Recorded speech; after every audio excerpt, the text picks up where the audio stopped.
packed up our 2 vehicles with everything we owned. We were on an adventure. We really felt like pioneers going west. We were even following the Oregon Trail in a lot of places. Idaho it was, and that was that. Hello everyone. Today I want to talk about how my husband and I came to the decision to move to Idaho and what we think about that decision now that we've been living here for 5 years. It's honestly so hard to believe that it's been 5 years.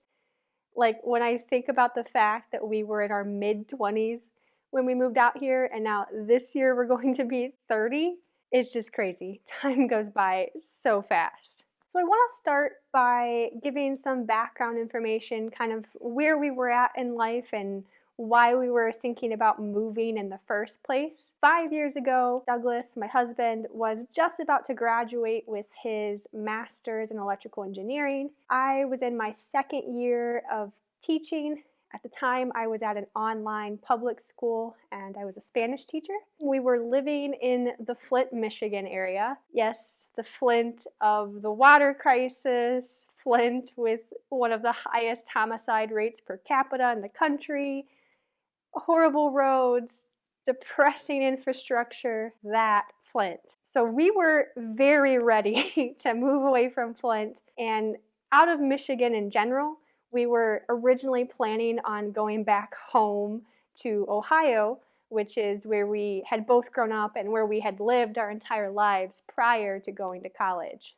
But as we started to think about looking for jobs and places to live, we started to think really seriously about the kind of life we wanted to create for ourselves and, importantly, the kind of life that we wanted to create for our future children. So I'm going to be honest, at that time we were pretty pessimistic, pretty cynical. We were very concerned about the state of the country and its future. Politically, the country was very divided and was in turmoil. It's even worse, you could argue, now, 5 years later. And it really didn't seem at the time like things were going to get better anytime soon. We were worried about political unrest, mass protests, mass crime, worsening economic conditions, and drugs in the cities. Foreign relations were really tenuous, and they still are. So we believed war was one of our biggest threats. We were also really concerned about our freedoms being eroded, whether it's freedom of speech, parental rights for homeschooling, self-defense rights, property rights, due process rights. All of these things, both federally and at different state levels, were being eroded, and we were very concerned about where things were headed in the future. These were under threat in the US and barely existing, if at all existing, in other countries around the world.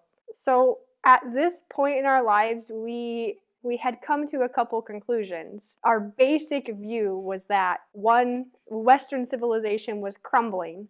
2, the future is increasingly bleak. And so we needed to find a place that we could live that would be as safe as possible and had the best future as possible, where we could minimize or eliminate a lot of our vulnerabilities. We took seriously that it was our responsibility to create the life that we wanted and to secure the values, the things that we want in life. But we were coming at it from a basic negative perspective, meaning we were looking at the life we wanted to create from the view of trying to avoid the negative or fend off disvalues instead of trying to pursue the good or achieve values, which would be a more positive framework. So kind of with this pessimism and with this cynicism, this kind of frame of mind, we started to think about our priorities. We also had preferences and kind of things that we were hoping, like values that we were hoping to achieve as well, but they definitely came in secondary to the negative things that we were trying to avoid. We really looked at it as the whole world being open to us. We were willing to move anywhere. So after thinking about all of these things and kind of discussing together, we came up with our 3 priorities, which were safety, job security, and freedoms. Number 1 was safety. Like I said, we had been living in the Flint area for a while. Prior to that, Douglas, my husband, had lived in the Detroit area We were planning on going back home to Ohio, like I said, but when we thought about the cities where my husband would likely get a job in electrical engineering, the cities there are not much better than Flint or Detroit. Even our hometown, which was much more rural, much smaller, was really overrun with drugs, and we didn't want to live in that area. Frankly, we were just sick of living in crime-ridden and drug-ridden places. We were sick of having our property stolen. We were sick of just the dismal surroundings. We were sick of how vigilant and careful you had to be, just stopping at a stoplight to make sure that somebody on the sidewalk wasn't going to do something and you would have to flee all of a sudden. The constant stress of that kind of living, we were just trying to get away from. One of the biggest things we were looking for was a place with much less crime and minimal to no drug culture if possible. We were also, like I said, concerned about threats from other countries, from war. So we were looking to find a place that was less densely populated, less urban in general, because we were concerned about places that were threats because there were a lot of people, and also suburban areas that would be in the path of people fleeing from the cities if they ever were under attack. We were also worried about protests and political unrest in the major cities, which many times in the past 5 years it feels like we've been proven right and been so grateful to not be anywhere near the big cities. We also thought about natural disasters. In the US, you're kind of in a situation where you have to pick your poison. Pretty much anywhere you live is going to have some sort of threat, whether it's blizzards or hurricanes or tornadoes or earthquakes or fires. Many places in the US have multiple of those that you have to be concerned about, but coming from the Midwest, we thought it would be nice to be in a place that didn't have tornadoes. We were looking at other places in the world too, so there are plenty of places in the world without natural disasters. So that was on our mind as well. The last thing that we were kind of thinking about on the safety front was we were hoping to work towards self-sufficiency in terms of growing our own food and raising our own animals. So we were hoping to find a climate that was conducive to that. Didn't want to move to the desert, for example, where that would be a lot more difficult. So that was the safety dimension. Number 2 was job security. So we had grown up in the Rust Belt, and Douglas had been looking for jobs and had been laid off from jobs during the Great Recession. So we were very used to the opposite, I guess you could say, job insecurity. We were tired of it, to be quite frank. We knew so many people in our family who had been laid off. We knew what the culture was like when people don't have any hope and jobs are leaving and companies are moving out or companies are failing. The culture is very cynical and people don't take as much pride in their work because what does it matter? The company is going to fail anyway. And then on top of that, it's difficult to find new jobs. So in places like that, in the Rust Belt in general, things are they're really depressing, they're really hopeless. And when the jobs leave and companies fail, when the government is really oppressive towards business and make it impossible to succeed, it breeds all the other things that we were concerned about, like crime and drugs and unrest in the cities and worsening economic conditions. So we were hoping to find a place that had a government that was less oppressive towards business, a place where companies were moving in rather than moving out, where people had hope and a future for their careers, and where you didn't have to constantly worry about being laid off or a company going bankrupt. Obviously, in our case, we were specifically looking for places that were more high-tech, that had electrical engineering jobs, because that was the field that my husband would be working in. So finally, the last is freedom. Like I mentioned earlier, there were really 2 big freedoms that we were most concerned about, and others, of course, that we cared about as well, but there were 2 big ones. First was self-defense. We were tired of being vulnerable, and we wanted to live in a place that respected our right to defend ourselves, because we believe it's our responsibility and our right to defend ourselves in the case of an emergency. So we wanted to find a place that recognized that right and would defend that right and possibly even defy the federal government in protecting that right, as we've seen certain locales and states in recent years become sanctuary states. The other big freedom that we were really concerned about was the freedom to homeschool. So we were planning on homeschooling at that point. I had been a public teacher. I kind of knew things from the inside, and although we weren't religious, we were concerned about the mainstream culture. We wanted to have control over the curriculum, the methods, and the culture our children would be exposed to. We believe it's our right to have that control. And so we wanted to live in a place that recognized that and would protect that right for us to educate our children. There are obviously a lot of other important rights, but these were our top two because there's the most variation with those rights between different states. For example, freedom of speech is really important to us as well, but there's less of a variation between states what you can expect in terms of your freedom of speech being violated or being respected compared to self-defense or homeschooling, where there is a drastic difference between states. So those were our top three priorities. We also had personal preferences, like I said. We love the mountains. I love all four seasons. I love the winter, so I really didn't want to move to a place that was too hot or didn't have winter.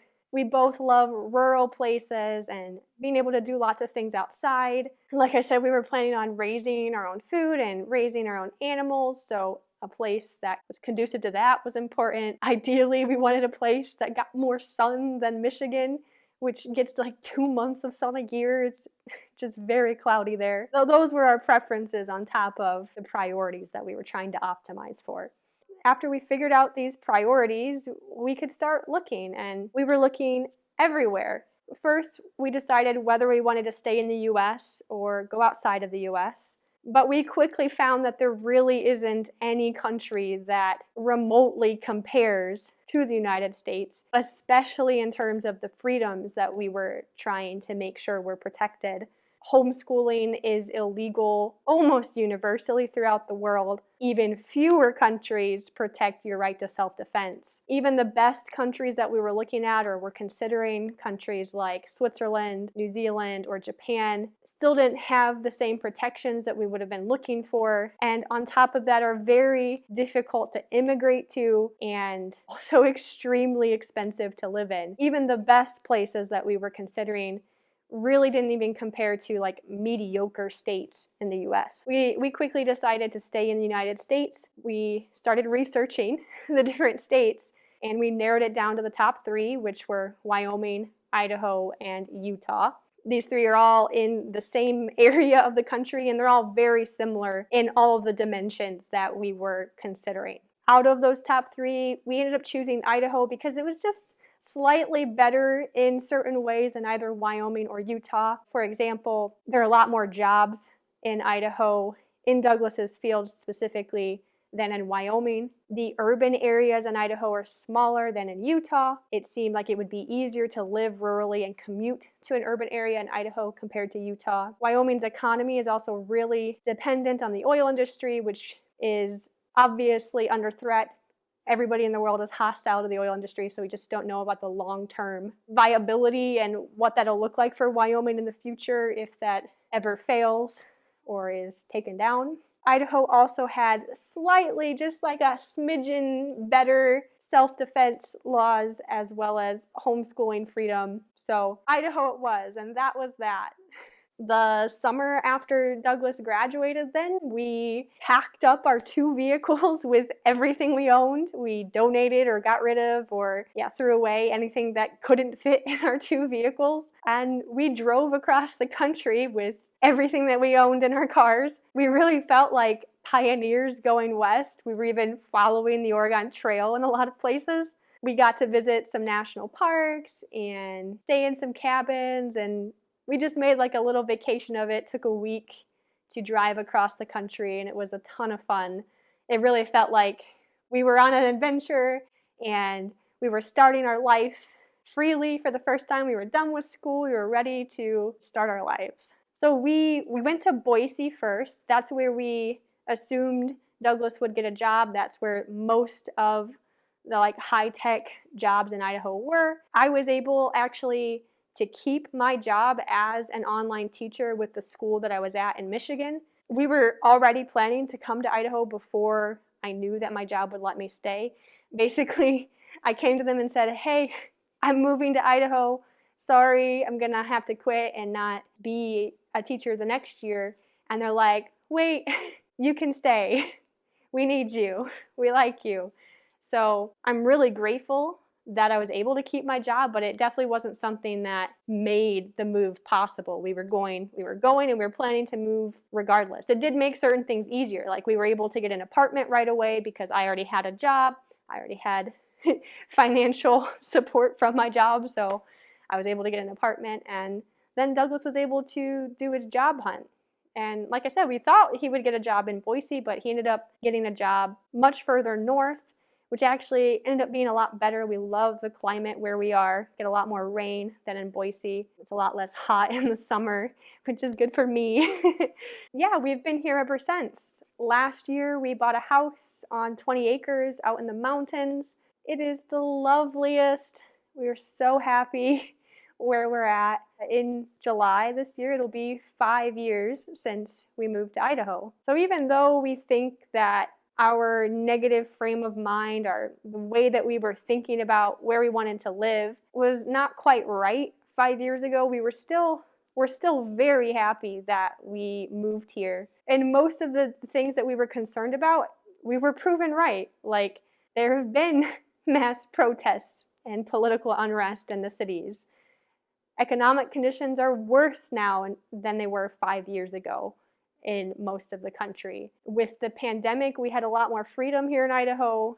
Our rights were protected a lot better in Idaho than they were in many other places in the country. The facts, the things that we were concerned about were right. It was just the general frame of trying to create a life that's about avoiding negatives rather than pursuing positives that we think was wrong. We're definitely so glad that we're here though. We love the mountains. We have a long commute, but it's a peaceful commute. So much better than driving in Michigan. If any of you have driven through Michigan, you will understand what I'm saying. Michigan is the worst.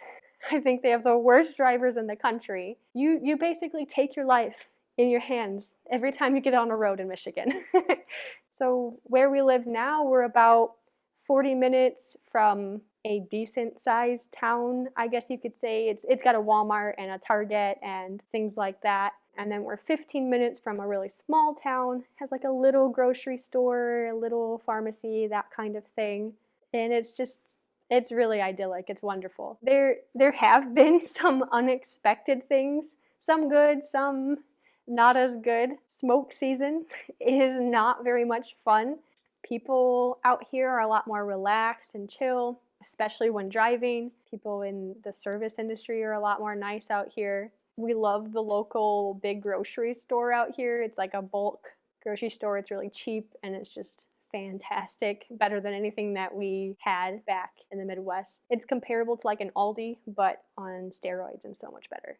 There were also, because of the negative framing that we had, there were some things that we didn't realize that or didn't think about that you really do miss out on and that you lose when you don't live in a densely populated area. And we didn't realize quite how much of a frontier living out here really is. It really is the frontier. There are very few people. There's a real value of living in a densely populated area. There's so many more resources, whether it's intellectual resources, just being around a lot of people with vibrant minds, with different ideas, with people you can talk to and communicate with, or material resources like used furniture or things that you can find on Craigslist or Facebook Marketplace. There's a lot less out here because there's just a lot fewer people and you're going to have to drive a lot farther to find things. Or there's like business resources. So we just got a Target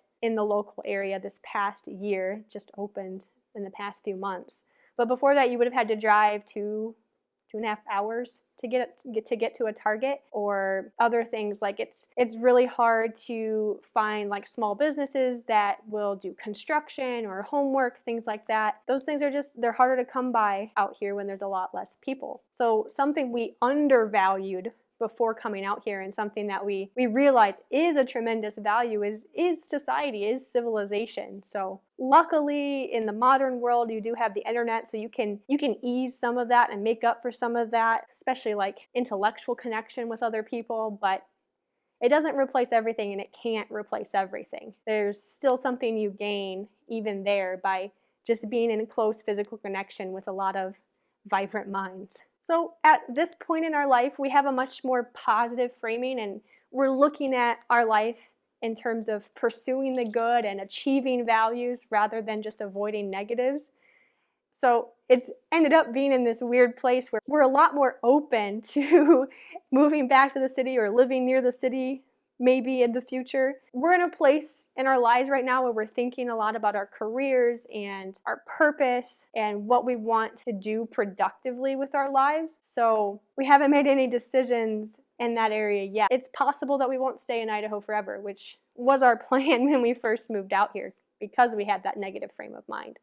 So right now, we don't know. We love being here, and we would love to stay here for the rest of our lives, but we're also just excited for the kind of life we can create anywhere that we might end up.